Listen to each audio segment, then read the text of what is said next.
Harry Miller's in the house. Harry, how are you? Harry Miller is in the house, and Harry Miller is absolutely fine. Thank you very much. Mainly because you've got me a London Pride. I have. As asked for. So that's always a good start, Hayden, quite frankly. Don't worry, I've told you. We're going to take you out for a nice dinner afterwards. I believe that I'm having a Big Mac. Yeah, I'm bringing a bag in. Excellent. That'll do me. Yeah, I'm happy. I am not fussy. I'm a man of the North. Well, exactly. Man of the people. Proper person. Yeah. Not one of these fake people. We'll talk about more of them in a bit. But listen, first of all, thanks very much for coming all this way, coming and have a chat with us. It's fine. I enjoyed the little trip over the Pennines. Oh, that's good. I don't. I like to stay on where I... Do you not venture south? Well, why would I go anywhere else? Yeah, no, that's true. I live in heaven.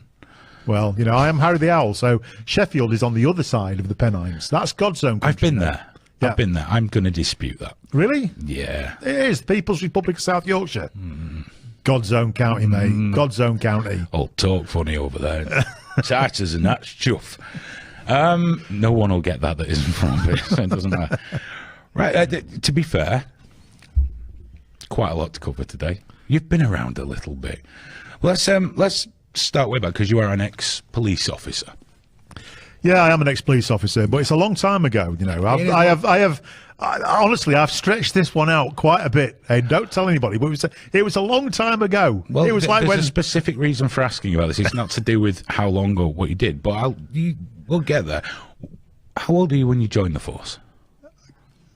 I was in my early 20s. Okay, and when you joined the police force, what was your reason to want to be a police officer? What was it that drove you to want to be a police officer? Do you want the honest answer? I want the honest answer, and then I want the lie. The honest answer is I quite like the idea of fighting and chasing, and I imagine myself as being in the grand tradition of the Sweeney. That's what I imagine. Catching bad guys, yeah, you know, scrapping on the seafront and, you know, all that kind of good stuff. And there was a bit of that. There was a fair bit of that, actually, and I quite enjoyed that aspect of it. The bit that I wasn't fully ready for was the hard work, if I'm honest. The paperwork, and because they never show you that on the Sweeney, do they? They never show you all the piles of forms that you have to fill in. And I was a bit pants at all that sort of stuff. I was a little bit lackadaisical when it came to anything beyond scrapping and catching the bad guys. I just found the whole thing a little bit boring. And also, I realised quite quickly that I was always going to have a boss, because when you start at, you know, lowly police constable, unless you make it all the way to chief constable, you're going to have a boss, and even then you're going to have the Home Secretary breathing down your neck. So it sort of stifled my entrepreneurial. Yeah, I wouldn't have thought the police force is the place to be entrepreneurial. But in fact, police officers are very entrepreneurial, tend to go in an entirely different direction. Exactly. So I think I joined the police because, whilst I'm sort of a combination of, I'm a liberal conservative. Liberal in that I believe in the grand traditions of freedom. Conservative in that I also believe in the power of tradition, I suppose. So, and I also like fighting. So being a police officer seemed to fit that bill quite well, yeah. Most of the people I've known who've been police officers have given remarkably similar answers. Yeah. I wanted to fight bad guys, wanted to do car chases. Yeah. I wanted to do the job.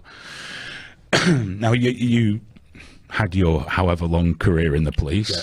It wasn't very long. No, and then you decided that the life of business and things was where you were going to be.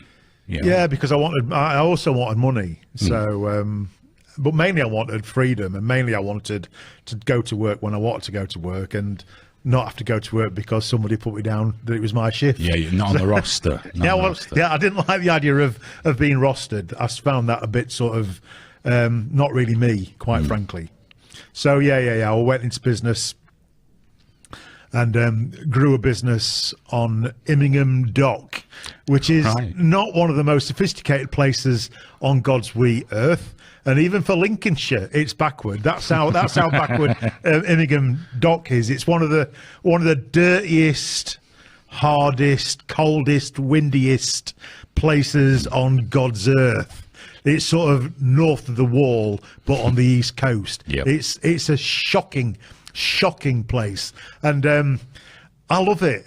I loved it down there. I thought it was fantastic. You know, where there's muck, there's brass. I like that. Yes. That is, yes. Where there's muck, there's brass. Yeah.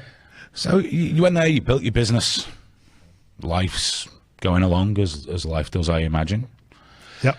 And we're going to take a couple of leaps here, because I don't want to dig all into your entire life, because there's one particular thing that brought you to everyone's attention. So there you are. Was that me being Mr. August in Take a Break magazine? It wasn't Mr. August in Take a Break magazine. I believe that comes later. It was actually earlier, but the nation missed a trick by not discovering my fame at that point. Your hidden talents. Yeah, my hidden talents at that point. Yeah. Mr. August Take a Break magazine, circa 2001, I think it was, maybe 2000. It might be on archive.org, so someone can have a dig for that one. Probably Alex, who does our editing, he'll have a dig around and see if we can find that. So you're trucking along, you're doing what most people do, you're posting on social media, just ducking and diving and doing what you do. And then I believe you posted a poem. Well, yeah, absolutely. I mean, I was one of these people. I'd sort of grown my brand to around about 900 people.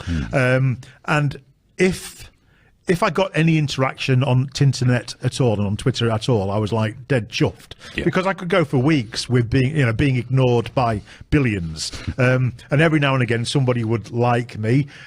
Somebody might repost something. I remember once putting something down and it got, I think, 300 likes or something. I thought, that's it, I've made it. But that was like a one-off, an absolute one-off. Yeah.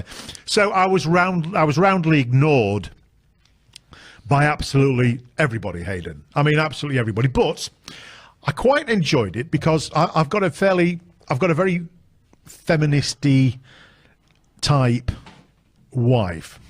The kind of wife that she used to feed me a diet of when we were sort of dating. Erica Young books and Marilyn French books, and I'd do that thing of reading them and pretending that I really enjoyed them in order to impress a very feministy type wife or wife to be. But actually, when you sort of hang around the slippery creek, you shouldn't be surprised when you fall in. So a lot of the stuff that I was reading stuck, even though I was reading it basically to get in a knickers. A lot of the stuff stuck. And she's a fairly feisty lass, is our lass. I remember one of my favourite stories about our lass is that when she was younger, a bunch of builders were saying, "Get your tits out," every time she walked past. So one day she did. She just stopped, went, "Boom, have a look at them lads. Maybe next time you'll think twice." And they all sort of shriveled in absolute horror. And that was that. So she's a feisty feisty lass is our Jules. And I've got, we got married. I've got stepdaughters. I've got my own daughter. I've got one son. And so I'm around women a lot. And the truth of the matter is that as a bloke, I'm sort of concerned. I was concerned for them. And you can't help but listen to their concerns. So one way or another, when she started banging on about trans women taking over women's spaces, I couldn't help but listen. Now, it also struck me as just being fundamentally wrong. The idea that a human being can change sex, to me, is bonkers, because it offends my liberal ideas, because that's so far outside of liberalism. We don't go there. And it absolutely goes against my traditional ideas as well, because men cannot become women. Hey, it's as simple as that. They just can't. So I started tweeting, and the more I looked into it, the more dangerous I thought it was. The idea that a bloke should be able to go, self-identify and go into a woman's space.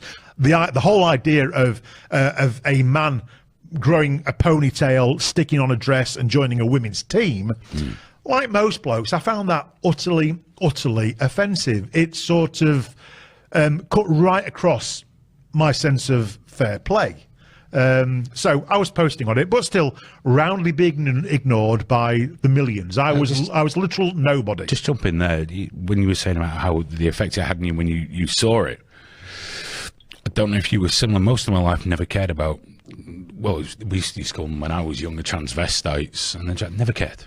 I never even knew they existed. I mean, I did. You know, one lived across the road from me, but it was never a thing. You know, it was just, oh, that's how they want to live. Don't care. You know, whatever. They weren't doing anything to anybody else. And you know, when to me, what struck me is I always assumed that's what trans was. You know, the people that had to live as if they were something else to give them peace. So to me, it was like, well, fair fucks to you. Away you go. Live your life. Be happy. And that's what confused me when I first saw it online. Because my initial thing was, why is everyone down on the trans people? What do they do? Yeah. And then you see people like Debbie Hayton and others, which fit that mold of, I'm just cracking on with what I do. Yeah. I didn't know there was this whole world of basically blokes saying they were women, end of, not doing anything else. I'm a woman, move over for me. Yeah. And that's what got me. I think for a lot of guys, we didn't know all that was going on because we saw what we're supposed to see, which was, oh, that's what trans people, yeah, whatever, that's what they are. Yeah, old style trannies, as we used to call them. Absolutely. I was chatting to an old style tranny, and they described themselves as an old style tranny, and they were absolutely horrified by the whole thing as well. So when I saw this happening, it so offended my sense of rationality and reasonableness that it was almost as though I was in a fight with flat earthers, and there was nothing that they were going to say, as far as I could tell, that was going to convince me that the earth is fucking flat, because it's not, it's round. Okie dokie. So you had these argy-barges, and yes, it appears that I did retweet what was described to me by the police as a offensive limerick, but in actual fact was a piece of just a feminist verse from a woman called Ali B. Well, this is the first thing that caught me about your show when it first came to attention, long before I knew about you or Sarah or anybody else, was that, hang on, someone posted something on Twitter. Yeah. And it was a limerick or a poem. And then the police came round. Yeah. A bit odd, that, innit? And then, well, I couldn't get my head around it. Because if you committed an offence, if you'd said we should kill this person now, yeah, all right, a knock on the door is the least of your worries. Yeah. But I think it's, and I'm going to ask you to put it in your words, I think it's not only the fact the police came and had a knock on your door, it's what they said to you when they knocked on your door. Yeah, so I'd gone down to Tesco's for our lass. And that's going to offend some of the feminists, because apparently I don't go shopping for our lass. I go shopping because I'm a working member of the family, and why should the man not do the shopping? But in my mind, and to be fair, in our lass's mind, I was doing the shopping for our lass because she gives me the list and says, go get this. So I go get it. So I'm doing the shopping for our lass. Simple as that. Yeah, okay. There you go. So I was down there, and suddenly I got a phone call from work. And it was my managing director. Now, my managing director, I own the company, so whilst it sounds like he's my boss, he's not my boss. I employ him. And he said, "H, you're never going to believe this. We just had the police knocking on the office door, coming to see us. They want to speak to you." So I've got a very sensible managing director, and he didn't give them my name or number. Well, he gave them my name. They already knew my name. He didn't give them my number, but said, "Look, if you want to give him a ring, this is his number." It was a fella called PC Gull. So I duly rang PC Gull up, and that's when he told me that he turned up at my place of work during working hours to see me because I'd been posting on Twitter transphobic hatred towards the transgender community.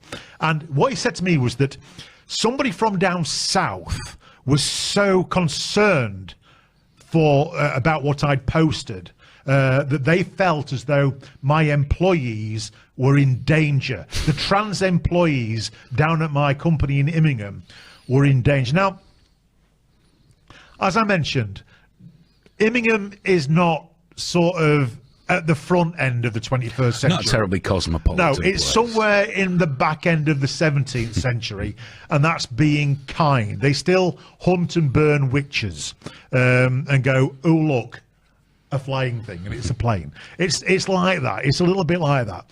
So when he said that he was very afraid for the trans people in my company, I just thought, what trans people? There ain't no trans people in my company. I don't think there's any trans people on the whole of Immingham Dock. There might be, who knows? But certainly it's into problem. So I explained this to PC Gull. And he said, yeah, fine, Mr. Miller, absolutely fine. But nevertheless, this person is so concerned about what you've been posting on social media that if you do have any trans people, they're probably terrified.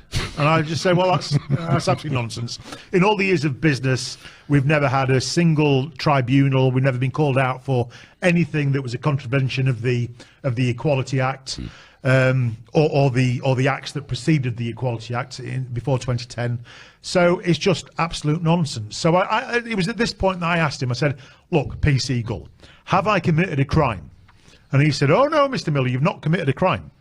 I said, "Well, if I've not committed a crime, why are you ringing me?" And this is when he said the immortal words, "I need to check your thinking." And I had the same reaction as you. I laughed. And I said, let me get this straight. You're a police officer. And he went, "Yes." And I said, I've not committed a crime. And he said, "No."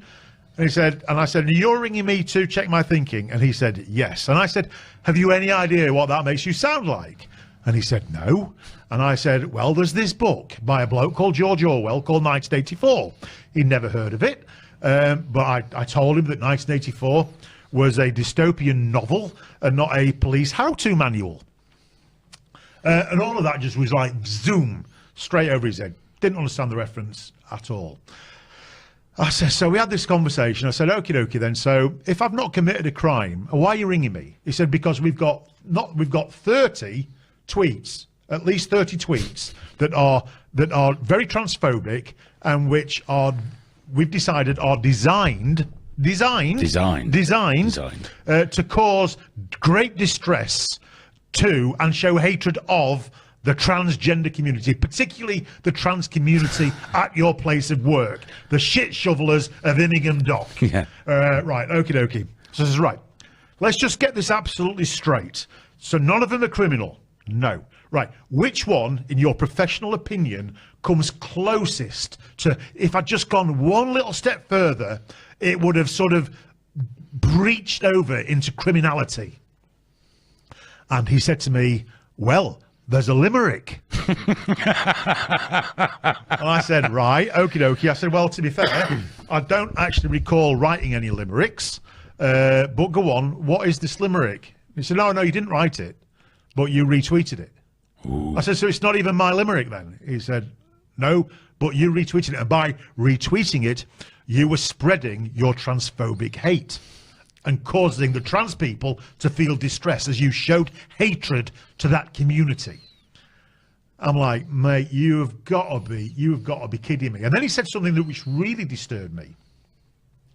He said, "What you have to think about, Mr. Miller, is that if your HR department find out that you've been doing this, you could be in a lot of trouble." And I said, "Well, PC Gull, what you may not realise is that I am the fucking HR department. And even if I did have a HR department, I wouldn't be employing any idiots who are going to be causing me trouble because I'd like to limerick." So there was that. And then we had quite a long conversation, actually. We were on the phone for 34 minutes of a police constable's time. And it finished off with, then he started talking to me. He kept referring to me being the suspect and the other person being the victim. And I was saying, "PC Gull, will you stop using the term victim? Nobody's a victim here. There aren't any victims." And he said, "Well, that's the term that we've got to use, victim." I said, "But that offends me. You talk about language and you referring to this victim in the absence of a victim. It infers that I am a suspect and that I have caused something to happen to this victim." I said, "Do you not understand how offensive that is to me?" And he just said, "Well, that's the language you've got to use. I'm sorry, you've got to do. If you want to make a complaint, then you have to make a complaint about it." I said, "Well, I will be making a complaint about it." And this conversation went on and on and on, and that brought us to the next immortal line of PC Gull. where he said to me, he said, Mr. Miller, what you've got to understand is that sometimes in the womb, a male brain accidentally grows the wrong body parts. Oh. And that's what being trans is. And I just laughed and said, you've got to be kidding me, mate. I said, I said, you cannot believe that. He said, oh yeah, I can. I've been on a course. Absolutely deadpan as that, mate. Deadpan. I heard your reaction. He was like, I really felt for PC Gull because he had been on a course.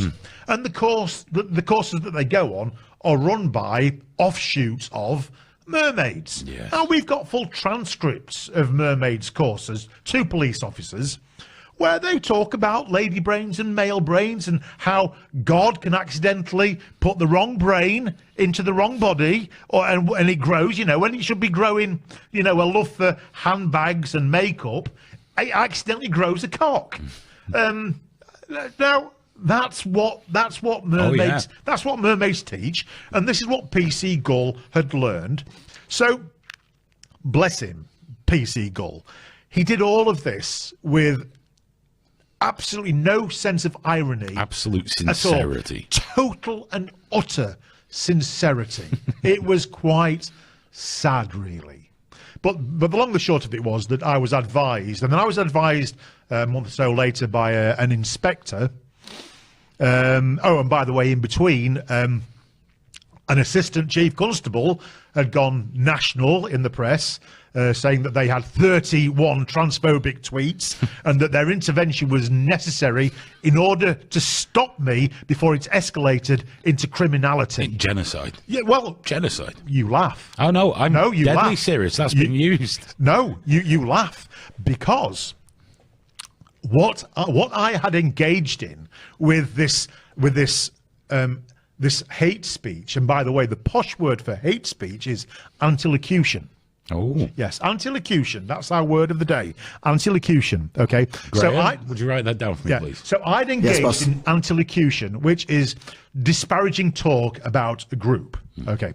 Now, this apparently is stage 1 of 5, and stage 5 is genocide. So I would yes. It's a 5-step program. Yes, it's a 5-step shuffle to genocide. So me saying trans women are men, that makes it sound so easy. I am like 5 steps away from being literal Hitler and committing genocide, murdering. And we know this because this would eventually we went to the High Court over this, because I said this was absolute nonsense what the police were doing, and that by the police telling me that the thing I needed to do was to not tweet, we said, bullshit, we're not going to do that. So I discovered that I got this thing called the non-crime hate record. Well, I want to come to this in a minute, but I just want to jump in. Do you remember right at the start of our chat? Yeah. When I said, why did you become a copper? Yeah. Go back to young Harry. Imagine if you would bring him, imagine being told, got a big job for you today, son. Yeah. You're going to be the Twitter police. You're going to be the Twitter police. How do you feel about that? Yeah, I'd be asking what had I done wrong. Yeah, exactly. We want you to put on this Pride Bee costume. Yeah. We paid 900 quid for this. Are you up for that? Yeah. We get down on your knees. That's good, lads. What are we doing to our police force? Well, what we're doing to our police force, of course, is we're doing to our police force what we're doing to the rest of our society, which is we are infantilizing them. Yes. That's what we're doing.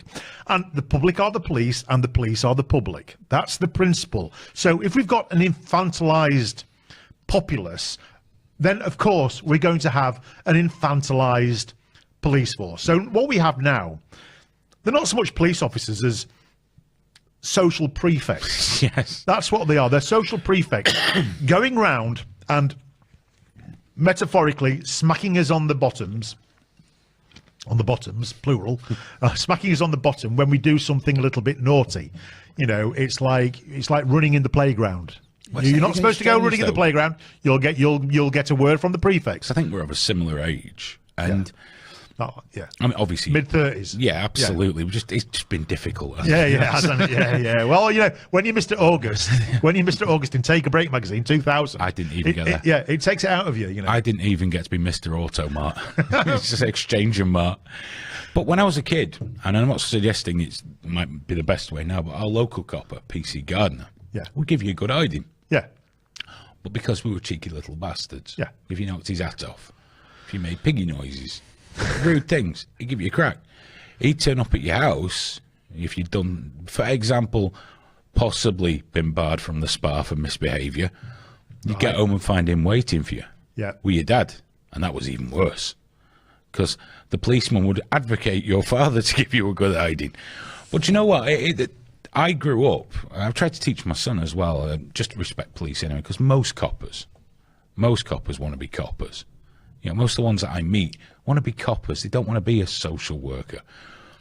But the way it's gone through society now, I was watching the protests in Manchester, and some people were blocking the tram lines. So a copper got hold of one, dragged her off the tram lines, which is his job. Her trousers did fall down, which she's suing them for now. The trouser company or the police force? The police force. Right, okay. And naturally, always the police force. But when I see people basically rioting, okay, whatever your reasons for rioting, when the police are there, you're going to get a crack on the head. So if you're rioting, no matter how justified you believe you are, at some point, if the police are there, you're going to get a good hiding. That's how it works. You throw bricks at the police, they give you a crack. Now everyone's somehow surprised. We have a police force. Why are they hitting people? But the weirdest and the most insidious part of this is, because that's what we were talking about ties in. Have you noticed how if someone's breaking COVID rules, all of a sudden they're going, no, that's it, smash his face in. Yeah. Smash it. Our police force must not know whether they're coming or going. The rule, they're carrying out, we're being ruled by edicts, so they're carrying out edicts, not laws now. It must be a really awful time to be a copper of any intelligence. Not totally captured. PC Gold was obviously completely captured and stuck. A nice guy. Yeah, I'm sure he's a lovely bloke, but he's captured. He's got nowhere to go. He's stuck. And it must be the worst time to be a copper. Well, yes and no. I think in the world that you and I frequent, I think we're both possibly a little bit guilty of thinking that is the world. You know, this fighting about trans and free speech and all the rest of it. But while we're doing this, now I'm not diminishing its importance in any way. Oh, the world carries on. But the world carries on, and the vast majority of police officers know nothing about the trans fights, know very little about the free speech fights. They're just too busy cracking on, sorting out domestics, county lines, drug-related incidents, car crashes, missing cats, all the usual mundane drudge that police officers have done since the beginning of time. And the nonsense with the cuts. We had Nick Buckley here the other day, mayoral candidate from Manchester.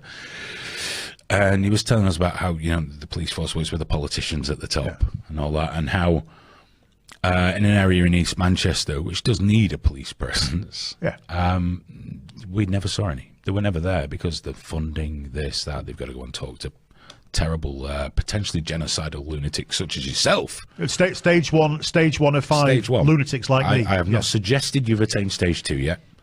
Only because I don't know what stage 2 is, but we can come round to that. Well, thanks. That's because the police intervened. Ah, good. Oh, they saved you. They did. And everybody else. Yeah, they did. Bless. Yeah. Well, Nick was telling us that some plant pots, communal plant pots, were being pushed over. Yeah. And the head council around there is quite high up in the council. So they had unmarked units staked out for days on end to catch these terrible criminals. This is the same place where some lad's attacking another lad with a pickaxe. Nothing happened. No one came out, nothing. And the videos came out. It's the same place. So that's why I believe, even out in the real world, it's the reaction to the police now. We're seeing something awful, to me anyway, in as much as I don't want the police to be heavy-handed stormtroopers of the government. I do want them to be able to deal with crime effectively. I don't want them to be social workers or outreach workers or PR departments. I want them to be coppers. I want them to catch the bad people and not be dancing, skateboarding, because the minute they do that, they can't go and crack someone on the head for doing something bad. Of course they can't. And that's why the vast majority of rank and file officers hate this kind of crap. They absolutely loathe and detest it. And they're also very aware, particularly following the Sarah Everard protests / riots a couple of weeks ago. I think it was the chairman of the Police Federation in the Met came out and said that he was sick of his members being pushed from pillar to post by politicians, being forced to serve political purposes, where they couldn't do right for doing wrong. Whatever they did, they would do as they were told.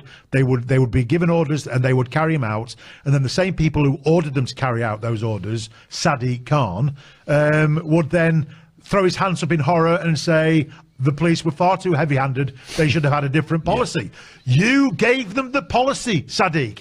It was you that told Cressida Dick how to handle that Sarah Everard protest. You, Sadiq Khan, you are the one. You own this. But Sadiq Khan is too much of a coward, which is why Lawrence Fox, whenever Sadiq Khan is turning up now, he's got a fox chasing a chicken. And this is the reason. This is the reason why. Because Sadiq Khan is that worst of politicians. He's not just a liar, but he's a liar and a coward. Yes. Because he will issue orders to the police, tell the police how to act in a very specific situation, and then when they do his bidding, he stands back and goes, "Nothing to do with me, Gov." Throws them straight under the bus. Cowardly, yeah, absolutely cowardly. So that's why my organisation, Fair Cop, we call it... I was just about to come to that. That's very well slick. Very nice. Segue, yeah. Yes. We called it Fair Cop because we think that coppers, by and large, are very fair. There's the odd bad apple. We all understand that. But there's the odd bad apple in nursing. We don't judge all nurses by the example of Beverly Allett, do we? Or Dr. Harold Shipman. We try not to. We try not to, exactly. So whilst we have some bad coppers, and we always will have bad coppers because the police are the public and the public are the police. They're also human beings. They're human beings, yeah. So we called it Fair Cop because we think that cops are very fair. And we want cops to operate fairly. And we want cops to fairly apply the law. Okay, now, since 2002, police have been given a real problem because prior to 2002, when a police officer became a constable, they take the oath of attestation where they swear to the Queen. And by the way, they swear to the Queen because the Queen is independent. It's to signify the separation of powers. Yes, it's separate from the judiciary and it's separate from the government. The Queen. Okay, so they swear to the best of their ability to uphold the Queen's peace and to uphold the law.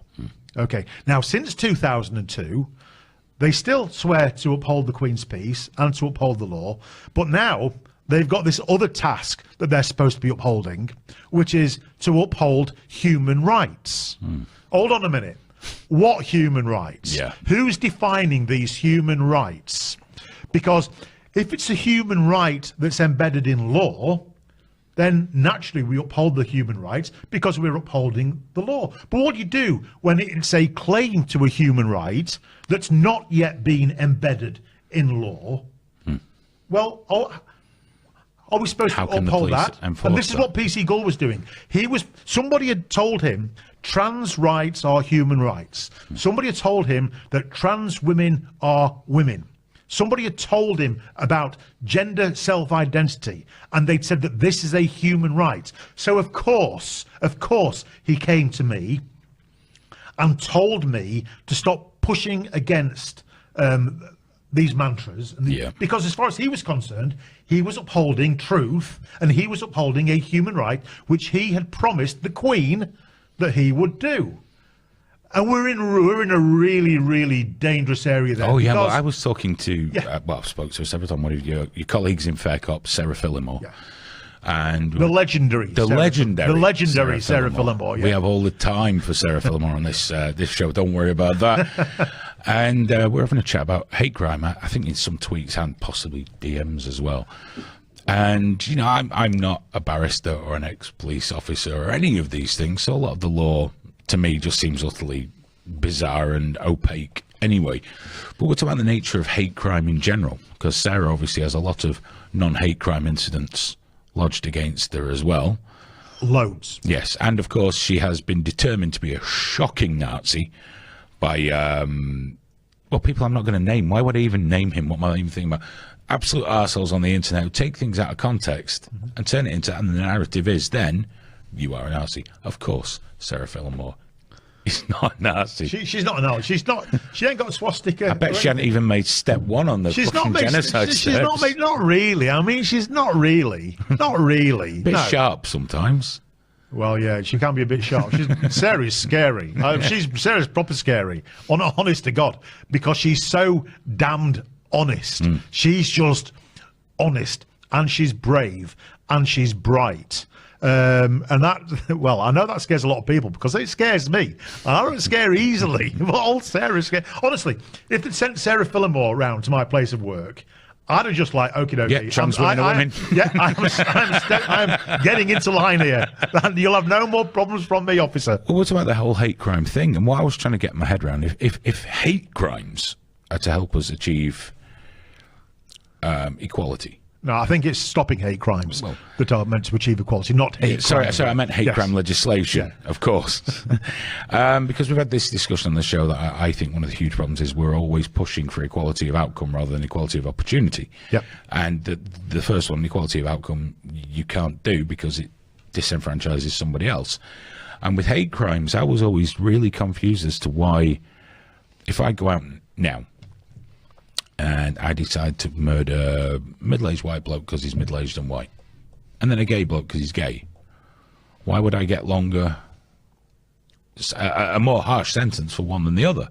Technically, you wouldn't. Technically, they're both murder, and that's a mandatory life sentence. But hate crime plays into it. Yeah. But yeah. If you gave him, rather than murder them, you gave him a severe beating. Okay, let's go with that because we don't want to be extreme. Yeah, exactly. We don't want to go to step 3. Yeah. Okay, so I do that. I commit grievous bodily harm or actual bodily harm, whatever. I will be delivered a harsher sentence depending upon the group of people the person I have hurt belongs to. And for the life of me, I can't think how this possibly helps with equality. It really, really confused me because that's not equality. Why don't we just have a law that's easier to enforce where it goes, if you beat someone, that's what you do. No one should be special or less special. And it gets even more insidious for me when it's the non-crime hate incident that's recorded against you. Well, let's just talk a minute about the hate crime thing. The whole thing about hate crime, it's a bit of a, it's more about sentencing. So you're right. You get caught and convicted of beating up a bloke just because you fancied beating him up or what have you. They have whatever. You'll get one sentence. If you beat somebody up because they are specifically because they are a member of a particular group, the conviction will be the same, but there'll be an uplift of sentence. Yes. So instead of getting 5 years, you may get 7 years or what have you. Now, I hear what you're saying, Hayden. I really do. And I broadly agree with you. The only thing I would say, if you beat somebody up because you hate them, then you are expressing your hatred towards that individual. Whereas if you randomly pick somebody because they're a member of a community, then it's no better for that individual who you've beaten up. But if part of your motivation was to send a wider signal throughout that particular community, and so to cause fear, upset and anguish and terror throughout that community, then I can see a rationale for saying, actually, by attacking that one, you were attacking many. Okay, there's the guy with the broken skull, but it was designed to send a shockwave of terror throughout that particular community. I do get that is absolutely valid, but I think my belief is, you might get 5 for one, 7 for the other. Yeah, make them both 8. I'm a little less progressive when it comes to things like violence and stuff like that, because my problem is, and again, people say, well, that's because you're a racist that you think this, and I will explain why that might not be the case, is that it always becomes a hate crime. That's what happens now. If white guy beats a black guy, it's a hate crime. If this one does that, it's a hate crime. But if that one does it to that guy, it's not a hate crime. I think it's getting used like everything, like every part of the system's gamed. That's the right word. It's being gamed. Yeah, it's being gamed. And when it was set up, it was a game as well, because sex is a protected characteristic. But all of us have got a sex, so that means nothing unless you can narrow it down to meaning something. And the something that is meant is women. That's what's meant. And we find that the same with religion. Okay, religion is a protected characteristic, but we all know that does not include right-wing evangelical Christians, because they're fair game. What it means is Muslims and Jews. Yes, that's what it means in reality. So I think there's been a lot of dishonesty about what these terms mean. So that's my main problem with it. It's too easily abused, and that leads to unfairness. And what it leads to is an increase in fucking hate crimes. You're just disenfranchising more people. But this is the aim. The aim of the College of Policing, which the College of Policing is the professional body for the police in England and Wales. And they have written down that their target is to increase the number of hate crimes that there are. Is that really the police's job? No, because they're working on the assumption that there's all this hate crime out there. So what they've got to do is capture more and more and more of it until the record matches the actuality. But my point is, how do you know? A crime is a very specific thing. A crime is mens rea plus actus reus minus a defence. Guilty mind plus guilty action minus a defence. So you can't just start going on about, oh, there are all this many crimes. No, the best you can say is that there are this many crimes reported. So many reported, so many and here's research, the massive problem there with the reporting system, isn't it? Because the reports, for example, the non-crime hate incident, I don't believe a man can be a woman. Well, you just committed a non-crime hate incident right there. Bang. Yeah. There you go. Finished. Do you remember Count Dankula? Yeah. We had him on. He's a cracking boy. I love the fact he tried. A lot of people assume he's like this goofball. He's very sharp. He's brilliant. Yeah, I spoke to him a few months ago. Isn't it amazing that he hurt nobody? Nobody complained about him. No. Nobody complained. So the police or somebody in that institution decided it was a crime, even though no one was hurt. I always believed you needed some form of victim somewhere. Well, again, this is down to the College of Policing, because the College of Policing's hate crime guidance states very clearly that anybody can perceive hatred. Anybody. That worries me greatly. So it doesn't have to be the victim. It doesn't need to be the victim. It can be the police officer. Now, there was a report this last week. I don't know whether it was it in the national press or did I just get it privately? They're saying the vast majority of the hate element is reported by the police, not by you or by me. It is a perception by the police. To me, that's a bit of a nonsense. And more importantly, I think this is a long way from what Bill McPherson, who wrote the inquiry into the death of Stephen Lawrence, this is a million miles from what he imagined. When McPherson said, criticising the Met Police, and said, you need to believe your victims. When a community says, we are being harassed, life is being made miserable, you are not taking us seriously. You need to believe them. Now, that was a valid remark by McPherson. What McPherson didn't mean by you need to believe a specific community when they give a voice to their complaints and their concerns. What he didn't mean was you should believe anybody, even yourselves, over anything whatsoever. That's as far removed from what McPherson meant as it's possible to be.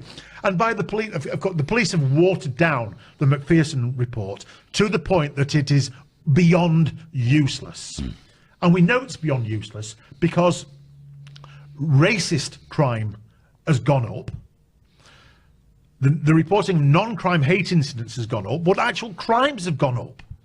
Okay, well, of course, because it's so much easier to be knocking on my door and policing my tweet than it is to be going out there and policing the street. It's much easier to get a collar that way. Easier. And so when you set as your target an increase in non-crime hate incidents and an increase in reporting of crimes, not the capturing of criminals, by the way, the reporting of crimes, when you prioritize that, it allows you to believe that you've done your job and give yourself a massive pat on the back, where actually on the ground nothing's changed, or if it has changed, what's happened is you've taken your eye off the ball and it's got worse. Well, when we see the activists on Twitter, okay, when they were celebrating what happened to you or what happens to anybody else, I often wonder what kind of utopia they live in. Maybe they all live in really affluent places that are very, very low crime. The people reporting me, you know, the ones that celebrate the fact that you got done by a copper for all this, and I'm thinking, how would you feel if your house had been burgled and no one was going to come out because we're not coming out for that? Yeah, we'd send PC Gull, but he's busy tackling Harry Miller, who asked the question, who won the 1976 men's decathlon? Well, there's a which was classed, by the way, as a hate crime. Oh, Jesus. Well, non-crime hate. But there is a very insidious part of this that a lot of these guys who celebrate this sort of stuff don't realise, is that if they're hitting quotas that way, we can fund them far less. And then at some point, like all of this shit, it will come back and bite you right in the arse, and you're just going to blame everyone else. And it will. Because if our police can hit their quotas by sitting down and phoning you up to go, bit of a rude tweet that, mate. Yeah.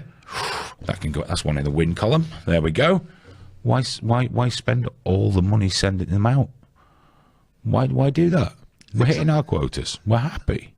Okay, so a year ago, round about this month, it certainly was after our High Court judgment came in, where Humberside police were likened to the Stasi, the Checker and the Gestapo by a High Court judge. PC Gull, the very same PC Gull who came to visit me, was out visiting a bakery, I think in Scunthorpe or Hull, delivering a I think it was either a day or a half-day session on hate crime to the bakers of Humberside. Why would they do that? Why? But I'm fairly au fait with the crime in our area, and there's not been an awful lot of muggings involving a fucking baguette or anything of the sort. Okay, so why would you send a police officer to spend a day or half a day or whatever it was to the bakers of Scunthorpe? Why? Now, there's only one reason why. It's not because he thinks that these bakers pose a risk of you know, throwing baps at people and or what have you. A drive-by bapping. Battery by bapping or what have you. He's doing it in order to make them aware of when they're suffering a hate incident, so that they can report it, so that they can get the numbers up. Okay, you didn't realise that the way that person looked at you was because of the colour of your skin. Is that really an epidemic amongst bakers? I think it must be. Well, I can't think of a single reason why a serving police officer would boast on Twitter that he's just spent the day teaching the bakers of Humberside about hate crime. Why would anybody do that? Why? It's nonsense. And will you allow me to be philosophical for 1 second? Yes. Okay. Plato's cave, the allegory of the cave. Okay, so you look in the cave and you mistake the shadows on the cave wall for the reality. It's an age-old problem, and this is precisely what the police are doing. They're looking into Plato's cave, and they think that the shadows playing on the wall is the reality. They think that by going and educating the bakers of Humberside to recognise when hate is being done to them, even though they were quite happy beforehand.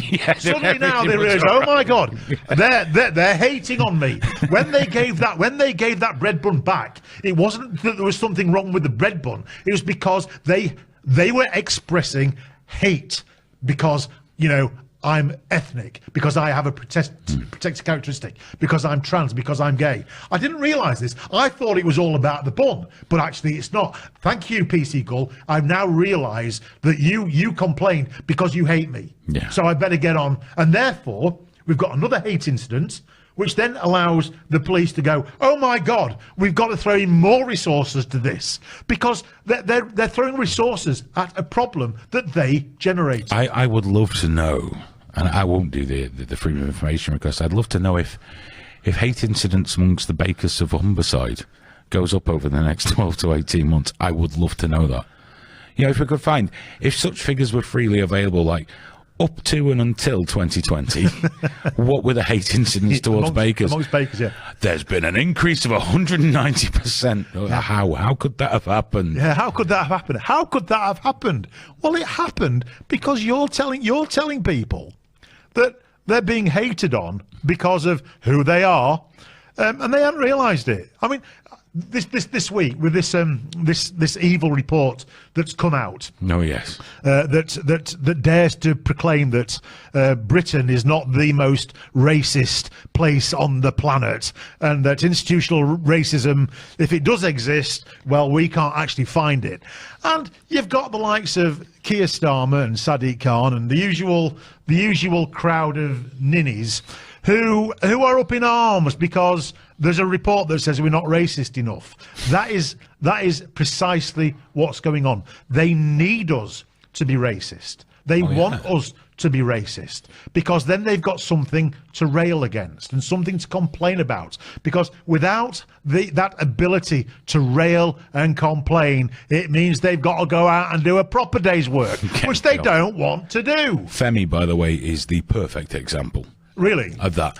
And of course, I'm often told I'm racist, and I keep trying to get something across to people. It's not who you are that bothers me. It's how you are. Yeah. And Femi is a grifter. It was Brexit. Yeah. But that didn't pan out for Femi. Yeah. So now he's gone full-blown race grifter. And that's what he does now. And there'll be something after that. But he's, you know, I'm only singling him out because he's quite high profile. You know, he's not alone. I love being lectured about my inherent racist issues by middle-class white people. It makes me very pleased to know, because I get told I'm a racist by white people quite often. Not really by black people, because I don't tend to be terribly racist as far as I know. Someone today told me I have the thinking of a slave owner. And I mentioned this to Nick on Monday. He's like, my ancestors were fucking coal miners in Nottinghamshire and stuff. You know, they weren't slave owners. They were the slaves. You know, why would I have the attitude? White. It's like, we're going to have to stop this, because all that's going to happen, and we're seeing it now in the States, for example, rising hatred, I'm not going to say hate crime, by more of the far right organisations, the proper ones, against trans people who they traditionally ignored. And everyone's gone, see, evidence of transphobia. I said, no. What this is what you've done. Because not the trans people, the activists have gone in and pushed women out and called everyone names for this and threatened everyone for that. Oh, the people on the far right are going to have that. They're going to have that because all of a sudden, said what to my daughter? Who's getting changed with my daughter? Off it goes. And everyone seems to forget that the utopian visions they have in their mind, be it a political system like communism, which when you see it written down quite often, looks quite nice. Well, everyone's got everything, everyone's happy. In reality, death camps, salt mines, not so great. And everyone has this idea of a utopia without thinking about the one thing society relies on, which is people. Correct. And people are not these beige milquetoast robots. They all have hopes, dreams, ambitions, hatreds, different levels of intelligence, different levels of aggression. Some people are just fucking mental. And what we've got to stop doing is going, we're all gloriously the same. Let's listen to the mental people. It's a huge problem for me that we're amplifying the most dangerous voices, because where that goes is beyond Twitter and trans and gender ideology. And it goes to getting people hanged and fucking shot. Of course it does. And that's my main concern, is that we're going to see a load of trans people minding their own fucking business because they're the publicly visible victims, not these blue-haired freaks on Twitter who decide one day I'm a they, them, it, fucking how's your father? They'll be all right. They could just blend in. We're going to see trans people getting killed for fuck all. And then, but that for them would be perfect, because they can go, oh, look what you've done, Harry Miller. You step 4. You're there. And that's the way I see this going. And the police are playing part in it. Our politicians are playing a part in it. People are cheerleading it. Just the whole thing over COVID. No, I agree. I think part of the problem with the blue-haired populace is that they're really pissed off that they weren't born in the 1950s and grew up and went to university in the 1960s, so that they could rail against something that was real, some proper injustice. They're pissed off that they weren't born in Mississippi they've got to manufacture or Alabama or somewhere where racism was actually a thing, a proper, the real thing. They've missed the boat. So, again, because they don't actually want to get a real job, and because their lives are empty, meaningless shells, they have to invent a war. A war that was won a long, long time ago, but they've got to keep refighting it. And of course, this is not any war. This is the greatest war. This is the greatest threat in existence. Trans people are the most oppressed people in the whole of history. Well, what's Stonewall people being murdered every week. Where the reality is, 1 trans murder in the UK in the last 9 years. Oh, they throw in the Brazilian figures, don't they? Of course. Which, of course, but the thing they failed to mention in Brazil is that everyone's getting fucking murdered in Brazil. Correct. And women, as in females, biological females, I don't even know what the word is now, women are still murdered at a far higher rate for being women than the most of the trans murders tend to be in the sex industry. Yeah. But then I get a bollocking for that, because sex work is work. Well, go and get a fucking job. Is it? No, of course, having a wank on a webcam is not a job. It's not really, is it? It's not a job, and I'm sure there's a window of opportunity for that. No, it's not, and I don't buy that for a minute. I think you don't want to be a prude about anything. Everyone should go and do whatever they want to do and be happy. But you know what? You can't have it both ways. Correct. You can't have it both ways, and there's always been prostitutes. There's always going to be a sex industry. That's fine. But it doesn't need to. In fact, being legitimate, I think, is financially harmful to it, because it needs that aura of the other. But everything's got to be forced into the mainstream. Everything's got to be, like Lady Dick in the mainstream. Everything. And I realise I'm getting older, Harry, because when I was younger, I didn't get, bring it all in. Fucking great. Let's make it wild. Let's make it crazy. But my worry is, we're making it wild and crazy, but at the same time, we've never been so authoritarian. Not since, I don't know when. The 40s, the 50s, I suppose McCarthyism. This is like a shit version of McCarthyism we're going through. Well, the thing about McCarthyism was it was an overreaction to a genuine threat. That's why this is a shit version. Yeah, this is a really shit version, because it's the whole thing is just made up. The whole thing is an invention. And I'm not a conspiracy theorist, but I do tend to believe that there are opportunists out there who will seize upon this social dysmorphia for to try and progress an end. And the end that I see is some form of weird mashup of selfish individualism and Marxism. I don't even know how that works, because Marxism is about the collective, but this seems to have elements of Marxism. Well, yeah, you've only got to go to queer theory and Foucault, who, it turns out, amazingly, the man that campaigned to abolish age of consent laws turned out to be a paedophile. Well, who'd have thought? I was stunned. Oh, I had to have the smelling salts. Stunned, yeah. But of course, that queer theory, critical race theory, come from critical theory, which in turn comes from Marxism anyway, in a roundabout kind of way. So it's all, that's the way it funnels down. That's what it branches out of. Critical theory's got a fucking lot to answer for. It absolutely has. And also, getting back to the police,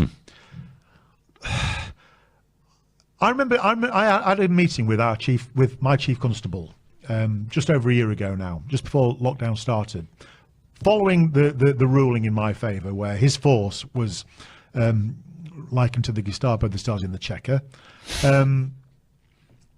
And one of the things that I asked him, I said, why do you do all this woke stuff? Why do you do it?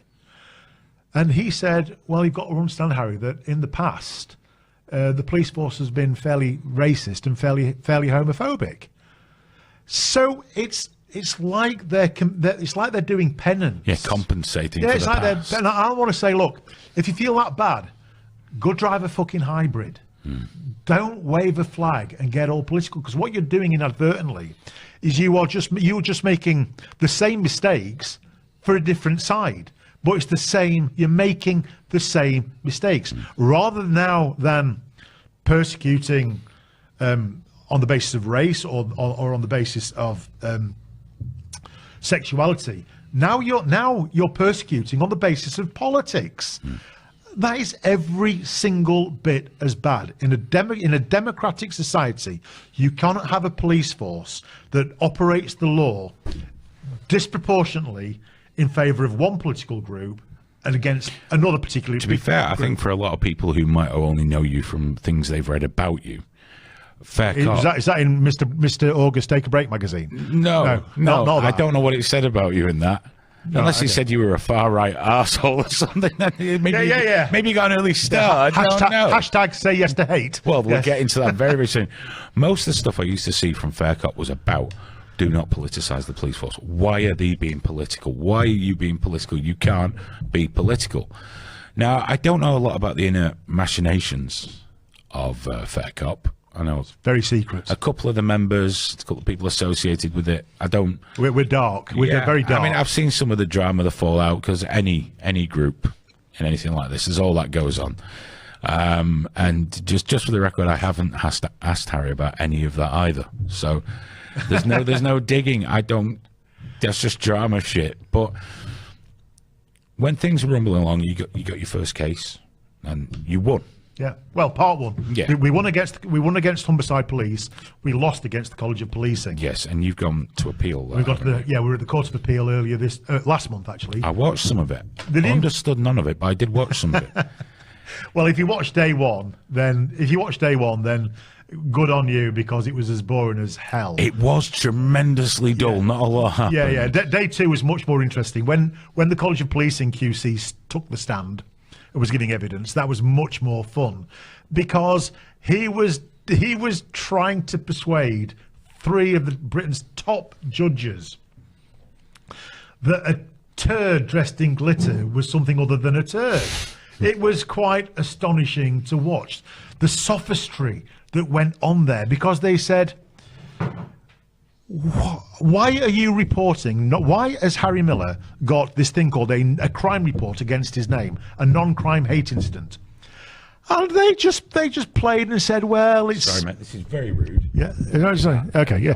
They were saying, like, okay, it's not really against his name. It's simply a benign, objective report that somebody complained, but it means nothing.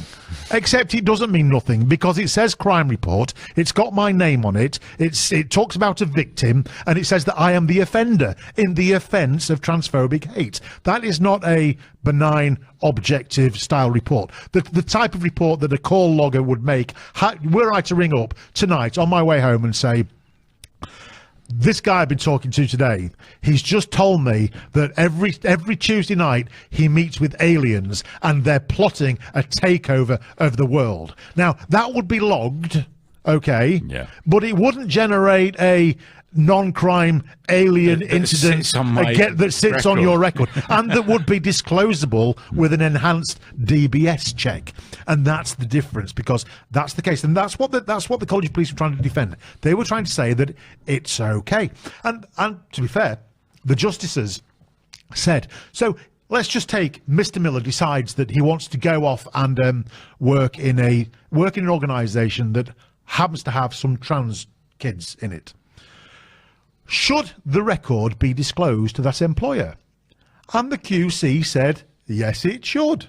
Even though I've no criminal record, even though I won my case, even though the judge said that there was no harassment, there was no danger, I didn't pose a danger to anybody, all I was doing was tweeting about a relevant, current political subject, The College of Policing still thinks not only should they hold my details, but that those details should be disclosable for up to 6 years should I choose to go and do a certain job. And they think that is defensible. And we say it's not. Yeah. Now, when do you find out if you were successful or not? Has it gone to be mulled over and chewed? Yeah. We've got three. Around? Yeah, we've got three top judges. And this is the fact of the matter. Okay, whichever way they go, they've got a problem. Now, at the High Court, when I took the College of Policing to the High Court, and I took Humberside, I took Humberside because of what they did. I took the college because Humberside did what they were told to do by the College of Policing guidelines. Now, Mr. Justice Knowles, I think he got himself off a bit of a hook, because I think that he thought, if I give Harry a massive win against Humberside and liken Humberside to the Gestapo and talk loads about George Orwell and how we've never had an Orwellian society and we don't, blah, blah, blah. If I give him a really massive win, I can let the College of Police off, and Harry will go away, and, all will be fine. All will be fine. He'll have his big win, but we won't have disrupted policing. But, of course, for me, Humberside Police were never the primary target. Yeah. For me, that was just a little battle in the foothills. For me, the main problem was always the College of Policing, because when the College of Policing tell the police forces of England and Wales to do this and do that and record this and record that, it's not really the police force's fault that they do it. It's the College of Policing's fault. So that's why I was never going to walk away, and that's why we ended up at the Court of Appeal. And I think we've done all right, but if I win, then we drive a flipping bus through policing policy since before 2014. There's 120,000 of these non-crime hate incidents that have been registered. We drive a bus through all of that. Suddenly, the whole ethos of non-crime hate incidents and how the anti-locution thing that by saying the wrong thing, even though it's not criminal, the police ought to get involved because it's the first step on a 5-stage process to genocide. Yep. We drive a bus through all of that in the event of us winning. If they side with the College of Policing, then they're siding with the ability to record people's political views, to record people without trial, to record people without any possibility whatsoever of them objecting. In fact, one of the most interesting comments by one of the judges was, and she got it, she said to the QC, with the current guidelines, is it not the case that I'm better off being accused of a crime than I am being accused of a non-crime? Because at least if I'm accused of a crime, I'm going to get my day in court. I'm going to have the presumption of innocence, and unless the burden of proof to prove what I have done rests with you, and if you can't do that, my sheet is clean. Whereas with these non-crime hate incidents, no matter what I say, no matter what I do, there's nothing I can do to erase it. No. Nothing. It's entirely arbitrary. So I'm much better off being accused of a crime than a non-crime. And I think that's a very difficult one for them to get over.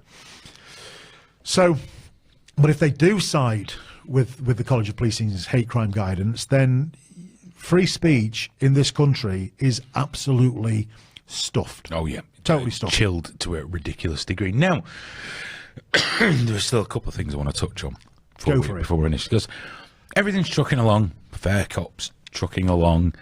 You won one part of your first case, you get ready to do the appeal. Everything's moving along. And then the Fair Cop account made a very interesting comment and a hashtag, which was, why don't you tell us? Was it hashtag Mr. August? No, still not Mr. August. Take a break. We will come around to that, possibly later on. Oh, it was that other hashtag. Say yes to hate. The other one. Say yes. Yes, say yes to hate. To hate. Not say yes to Mr. August. No. Say yes to hate. Say yes to hate, because I do believe That caused a little bit of a kerfuffle. Yeah, people got upset about that, and they were wrong to do so. I mean, I understand why they did. Context is everything. Well, let's look at the context. The context was, I think it was on one of the very many trans visibility months of history or awareness days or what have you. And I said it directly to a police account. I can't remember which police account it was. And this police account they were propagating the lie, and it is a lie, that trans people are at particular risk of crime when they're not, are at particular risk of murder, and they're absolutely not. They're the safest damn demographic known to man, if you go by statistics. And we must. Yeah. Because there's nothing else. And they were encouraging people to, if you see hate, report it. Report it. Report it. It's your duty to report it. And you get the opportunity to report it through this thing called the True Vision website. This anonymous portal, reporting portal, where you don't need to give your details. You don't need to give evidence. You just need to name a subject and give your perception. And that's it. Okay. So I think this is just bonkers. Yeah. So I said, actually, hatred is a human emotion, and it's none of your goddamn business. It's also not an police. offence to hate It's not an offence. It's got, and I put, unless hatred is the motivating factor that spills over into criminality, it's got nothing to do with you, Mr. Police. Say yes to hate. What I enjoyed. So that caused I mean, a meltdown. I got what I enjoyed was some of the comments with they were offended that you put say yes to hate. Yeah. And they say, look, and then in the same comment says, say yes, it shows they want to go, I fucking hate TERFs. Yeah. I hate you, Harry Miller. Yeah, it's like, well, you just proved my point. Yeah. You think, and they do it every time. Yeah, They do it every time. exactly. Well, I, being a sad old sod, I went through some of the accounts that were saying no to hate, and you just did a little bit of scroll, and they're hating somebody. Very hateful. They're hating somebody. Now, particularly when you look at the police definition of hate, because the police kindly define hate for us. They say hate is hostility, and hostility is defined as antagonism, ill will, unfriendliness, dislike, prejudice. Okay, now hold on a minute.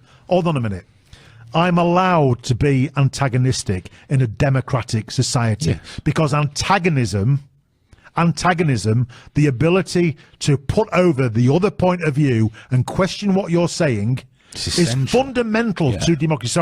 So I'm definitely saying yes to that. Okay, what about ill will? Well, those people who are going to be voting in the mayoral elections in Manchester or in London, and they will either be wishing goodwill to Andy Burnham and Sadiq Khan, or they'll be wishing ill will to Andy Burnham and Sadiq Khan. So clearly, ill will is okay. Spite is another one. Spite.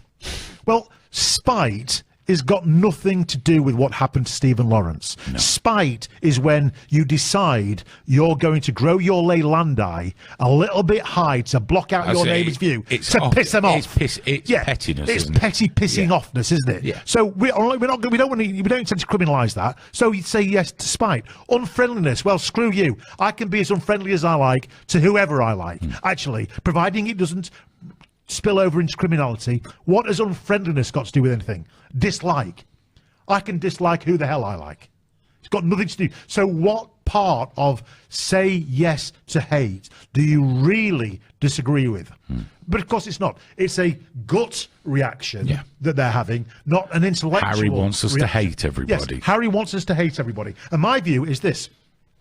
If by hate you mean a vitriol and a prejudice which is so strong and urging you that at any given moment it is likely to spill out into literal violence, of course I say no to that. But that's not what the police definition is. And until the police give us a sensible definition of what hatred is, I will continue to say yes to hate. And it's no good saying that, yes, but hatred can be a motivator towards racial assault.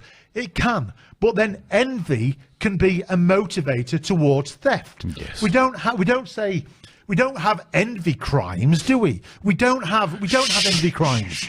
We don't. We don't have. We will tomorrow. We don't have gluttony crimes because gluttony can lead to people going in and mugging the Big Mac worker and running off with all the pies. We don't say that, do we? So why do we focus in on hatred as an emotion and ignore all these other ones? Why do it's just nonsensical? Yeah, to me, it's nonsensical. So I don't apologise. It's just feelings. That's it's the just problem. A feeling. I don't give and a shit feelings about have no feelings. place in the law. Yeah, no place not at all. Unless my hatred is a motivating factor for criminal action, it is no damn business of yours, Mr. Policeman. Well, that's where the Dankula one comes in very importantly as well, because the intent of what he did was very clear. If you look at his history, the context of it was very clear, and the court said that doesn't matter.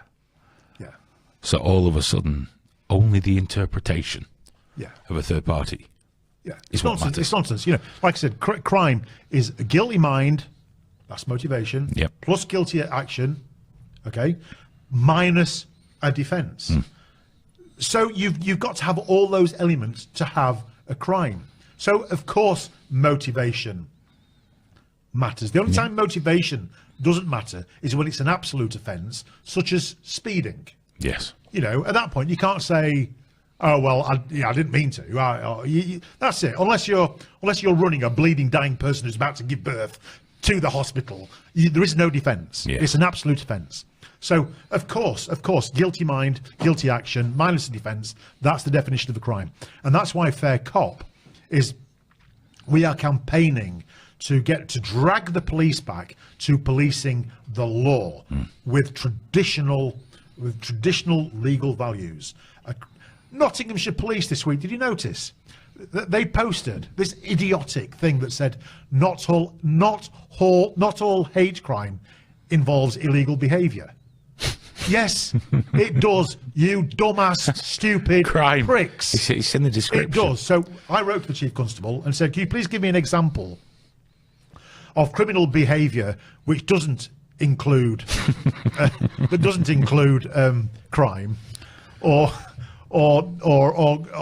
which crimes criminal behaviour, which crimes aren't illegal, please? Or which criminal behaviour isn't a crime? But it's a nonsense. It's like over in the Wirral a few weeks ago, where they drove that 10-foot billboard around the car park of Asda saying beautiful. Being offensive is an offence. No, it's not. Well, they very quickly had to change their mind on that one, didn't they? Well, they had to, because people like us and Toby and the Free Speech Union, we jumped on them like a ton of bricks. But they're the police. And this wasn't some bunch of new specials who'd sort of been given a project, go do something for go on your way, go, and we'll mark you afterwards. This right there was an inspector. There was an inspector with his big 10-foot big stick, looking very proudly, but standing very proudly beneath his sign. Well, that inspector needs sacking. Yes. All those police officers need sacking, because being offensive is not an offence. That is as dumb. That is as dumb as. Well, our offence laws in the UK are terrible anyway. They're such a mess, and we don't have offence laws. We have malicious communications laws. Also, when you're coming to things like in film and the arts, gross. Likely to cause gross offence. Yeah, we've got that. Yeah, absolutely. I don't like any of that. I don't. Yeah, to me, it's all the same thing. It's been creeping up forever. We live in a society now where you can't be offensive, can't be antagonistic, you can't be this, you can't be that. I can be told as an adult what kind of fictional films I can watch, because and we're going further and further that way. Well, the guy Asda getting sacked because he bought or liked or sold a Billy Connolly video. What? Yeah. What? But this is where we're going. That's just absolutely. Well, it's beyond. Well, it's insane. It's insane. It's absolutely insane. And this is the thing, Ed. Everybody knows it's insane. But this is Emperor's New Clothes. Yes. Nobody dares. Well, a few of us dare. Yeah. You dare. I dare. But people who rely on saying the right thing in order to keep their salary coming in. They daren't. No. They absolutely daren't. No, because... And so you've got the police, you've got... It was really interesting. Look how they phrase it. Freedom of speech does not mean freedom of consequences. Fair enough, but I don't want my consequences decided by a fucking lunatic on Twitter. Exactly. I want them done by the law. That's one of those ridiculous, freedom of speech doesn't mean freedom of... Actually, I reject that, because when you say not free from consequence, what you mean is if I say what I want to say, that I'm going to lose my book deal, or I'm not going to be platformed, or I'm going to be piled on Twitter. Oh, screw you. It's just dishonest. It's just dishonest. They tried that with... with Maya Forstadt. Oh, Maya Forstadt was allowed her views, but free speech is not free from consequence. So the company, they were right to get rid of her. No. If that's your idea of free speech is not the same as freedom from consequence, then screw you. Basically, the only consequence should be in terms of law. Now, we've cracked on a bit. There's one thing we have to talk about before we go. Right. Is okay. You got the case going on. Yeah. Fair cops going on. Yeah. Got a life to live. Yeah. Should be pretty full. But now you're with the Reclaim party. Yeah. Just in case you don't have enough problems being so, because obviously you were going to go and give a talk at that, whatever that event is where Tommy Robinson might be, which clearly, because guilt by association is a thing. My mate Tommy. Yeah, you're the worst. Tommy. You're a terrible human being, obviously. So, I've never met Tommy Robinson. Doesn't matter. You don't even have to meet him. The fact that you even saw his picture once on the internet and you were going to talk at an event where he might have been, finished. Well, I did worse than that. Oh, you apologised, didn't you, for not going? No, well, in 2012 or something, when Tommy Robinson walked away from the EDL and joined started working with the progressive Islamic think tank Quilliam. I applauded. I said, well done, Tommy, that's fantastic. I mean, I shouldn't have done, should I? Obviously, because leaving the EDL we should never, ever encourage people to make good life decisions. Then I think in 2015 or 2016, I remember it was after some terrorist atrocity. Tommy Robinson was obviously moaning about it and calling it what it was, and I said, go, Tommy, go. Absolutely. And that's it. Well, not satisfied because I'd done that. Then suddenly, I'm Tommy Robinson's. I'm joined at the hip. Oh, you're his BFF. I'm definitely we're definitely BFFs. I'm clearly EDL. The fact is that you'll speak anywhere that's legal. Absolutely. And the thing is, right? The thing is, I don't really know what it is that Tommy Robinson has done wrong, other than the EDL stuff was shit. I think the EDL is a utterly vile organisation. But hold on a minute, he left it. Yeah. He left it. And what gets me is this: that when I went on Sean Atwood's podcast a few months ago, Sean Atwood being a convicted drugs gangland kingpin. There wasn't a tweet out there, not a peep. No one out cared. There. Nobody cared. And I think that the hatred for Tommy Robinson is because he's very, very working class. Well, it's also, I think it's a manufactured hatred.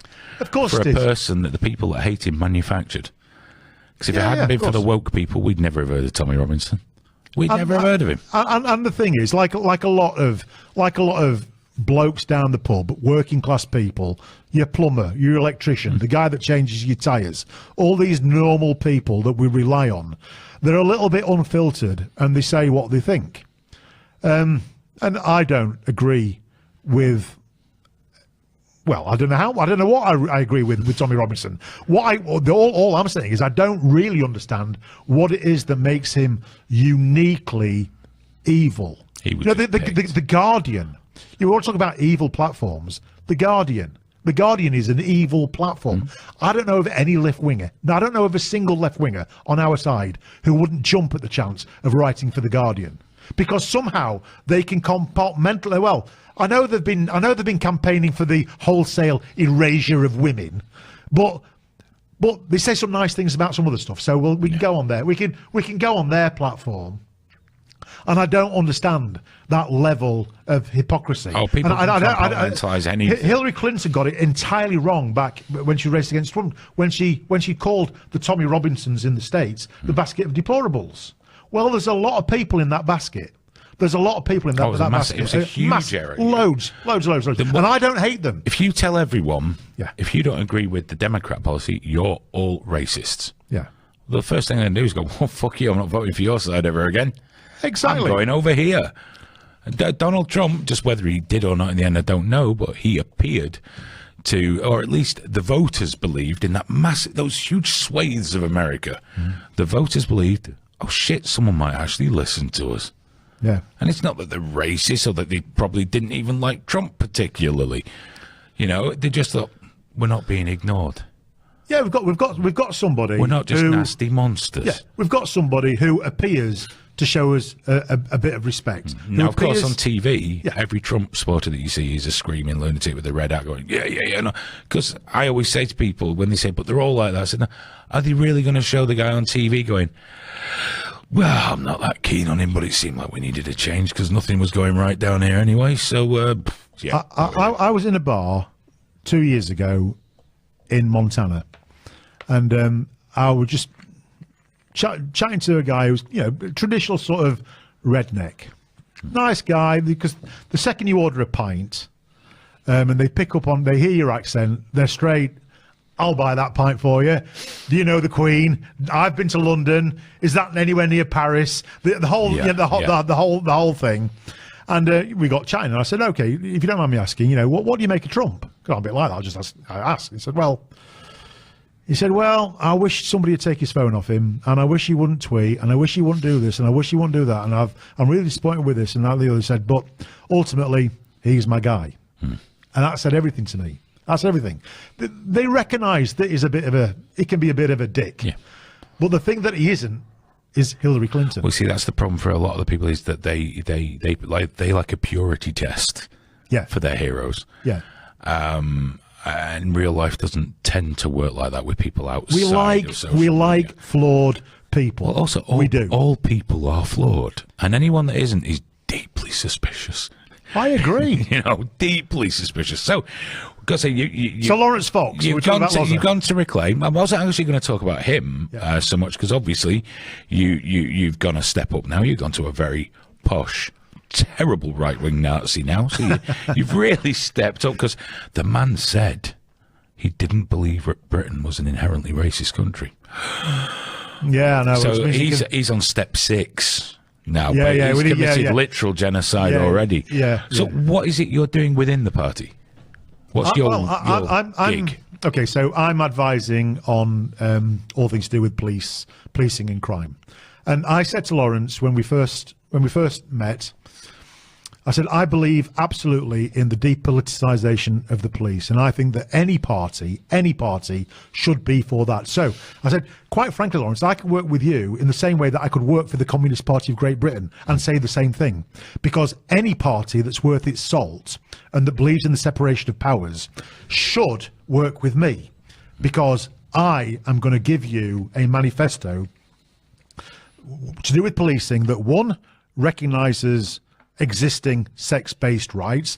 And to be fair, Women's Place UK 2 years ago asked all senior politicians 5 questions about women, and none of them would answer. Lawrence answered it within a day of me asking the questions. So he did that.